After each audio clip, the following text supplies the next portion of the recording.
भाई नहीं भतीजा वो भाई चाहिए।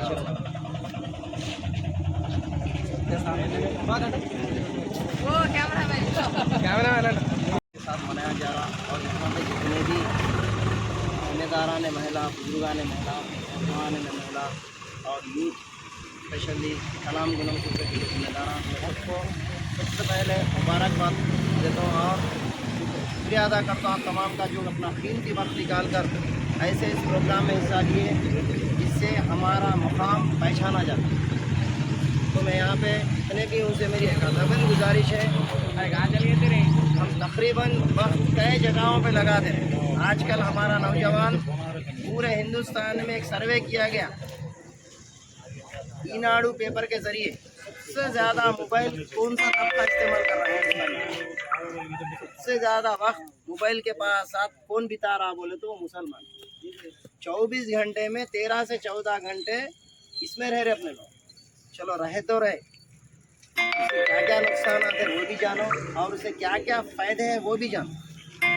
जैसा इम्तियाज़ अब तक यहाँ से अपने गले से ऊंची आवाज़ से हकीकत कुर्बानियों को बताया गया।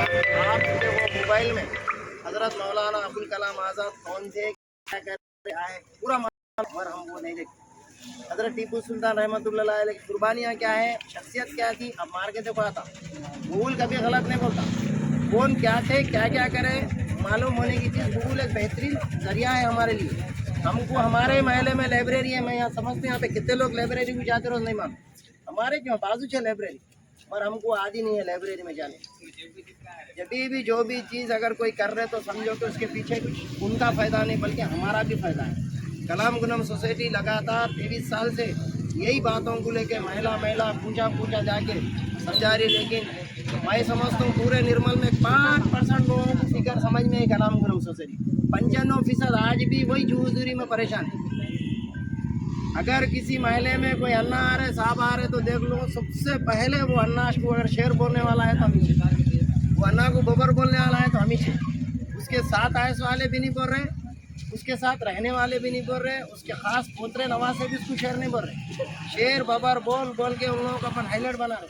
जो हमारे शेरा है, जो हमारे ये मुल्क के लिए है, जो हमारे उनकी कोई हमारे नहीं है। जंग आज़ादी में सबसे ज़्यादा अगर कोई कुर्बान हुए तो मुसलमान होते हैं। मैं मुसलमान नहीं बोला, गूगल के ज़रिए देख लो परसेंटेज किसका ज़्यादा है। अभी इन्हें एक बात बदला है, जंग आज़ादी में उर्दू का बहुत बड़ा मुकाम है। जैसा कि हज़रत मौलाना अबुल कलाम आज़ाद अपने अखबार के ज़रिए, उर्दू अखबार के ज़रिए कई लोगों के अंदर अवेयरनेस है जंग आज़ादी।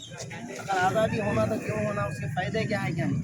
लेकिन आज ये देश के गुत्तेदार जिम्मेदार वो तबका समझ रहा, जब आज़ादी के टाइम पे उनका कोई मुकामित नहीं था, उनकी पहचानित नहीं थी। अंग्रेज़ों को बिगेसों वाले आज हमारा देश बोले, अंग्रेज़ों को देख के भागेसों वाले आज हमारा देश बोले। अंग्रेज़ों से डट के लड़ के अपनी जान और माल की कुर्बानी देने वाला तबका अपने अपने घरों में बैठे हुआ है।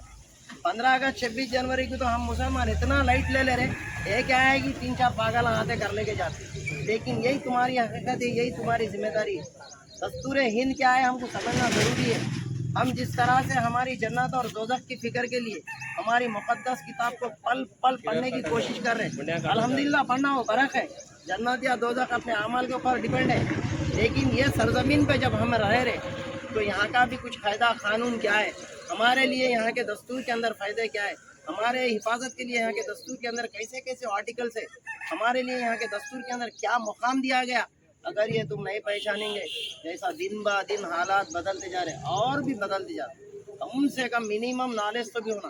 बेहतरीन बात बतलाए इम्तियाज़, दिन ब दिन कानून बदलते जा रहे, डॉक्यूमेंट्स का होना ज़रूरी है। हालात के हिसाब से हमारे पास भी पूरे तकरीबन चीज़ें रहना ज़रूरी है।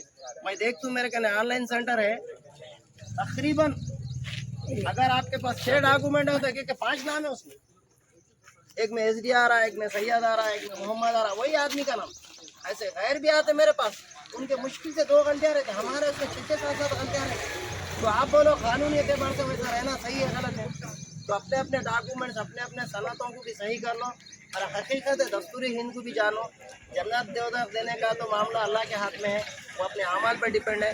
लेकिन इस सरजमीन पे आपको अगर रहना है तो यहाँ की वो मुक़द्दस किताब हिंदुस्तान का दस्तूर जो है उसको भी भी जानने की कोशिश करो। कम से कम उस किताब के अंदर हमारी जिम्मेदारियां क्या है, हमारे हकूक क्या है, हमको कानून क्या बोल रहा वो तो भी जानने की कोशिश करो। और यहाँ पे शरद महल के जितने भी यहाँ पे जिम्मेदारान ठहरे, मैं उनका और एक मरतबा तहे दिल से शुक्रिया अदा करता हूँ। और कलाम गुलाम सोसाइटी जब तक रहेंगी अल्हम्दुलिल्लाह हमेशा ऐसे प्रोग्राम्स होते रहेंगे और ये बातों को बताते जाएंगे। आज हम हैं और कल कोई फायदा होगा, ये मामला रुकने वाला नहीं है। इस तमाम के लिए आप बहुत खुशी की बात है कि यहाँ के जो बहुत पाबंदी के साथ यहाँ पर फ्लैग होस्टिंग का प्रोग्राम करते हैं। यही नहीं, और अल्लामा इकबाल साहब की यूं में पैदा जब आज़ाद देश होने के बाद राकेश शर्मा जब स्टेज में गया और इंदिरा गांधी ने उसे पूछा कि कैसा दिख रहा है हिंदुस्तान, तो उसने कहा कि सारे जहाँ से अच्छा हिंदुस्तान था हमारा। उसने दूसरी कोई बात नहीं किया। उर्दू का बहुत बड़ा किरदार है। आज उर्दू को मिटाने की कोशिश की जा रही है, स्कूल खत्म किए जा रहे हैं और अपनी शनाख्त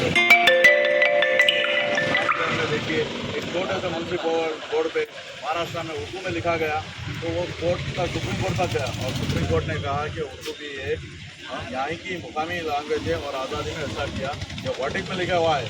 तो आप लोगों से अदबन गुजारिश है कि ऐसी पाबंदी के साथ जोशो फ्रीडम फाइटर्स और अपनी शनाख्त को बरकरार रखते हुए प्रोग्राम का एहतमाम कीजिए। बस थोड़ा सा वक्त लगता है, थोड़े से पैसे लगते हैं, देखो गैर बहुत कुछ कर रहे हैं, तो अपने को भी इस बात में सोचना चाहिए, क्योंकि अब हम लोगों को समाजी, सोशल और इकोनॉमिकल क्या सो माशी गुलामी में डाला जा रहा है। अंग्रेज तो चले गए, गोरे अंग्रेज, अभी काले अंग्रेजों का ज़माना है।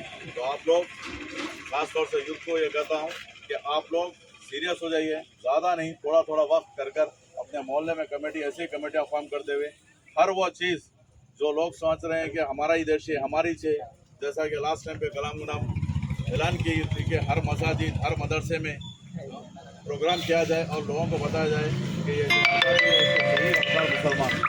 इंशाल्लाह मैं उम्मीद करता हूँ आप लोग इसको ऐसे ही बरकरार रखेंगे। अल्लाह।